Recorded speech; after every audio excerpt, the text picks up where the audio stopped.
అమ్మమ్మ. మేము తెలంగాణ రాష్ట్ర ప్రభుత్వం చేపడుతున్న 6 గ్యారెంటీలు, అదేవిధంగా ఈ సీజనల్ వ్యాధుల పట్ల అప్రమత్తంగా ఉండాలి, ప్రజలందరూ క్షేమంగా ఉండాలనే విషయాలపై మా తెలంగాణ సాంస్కృతిక సారథి బృందం మా జిల్లా కలెక్టర్ గారి ఆదేశాల మేరకు, అదేవిధంగా డిపిఆర్ఓ గారి ఆధ్వర్యంలో మేము మాట ద్వారా మీ అందరికీ తెలియజేయడానికి మీ దగ్గరికి రావడం జరిగింది.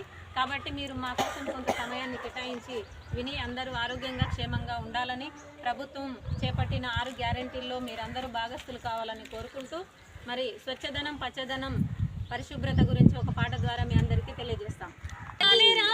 పచ్చదనము పాటించాలిరా.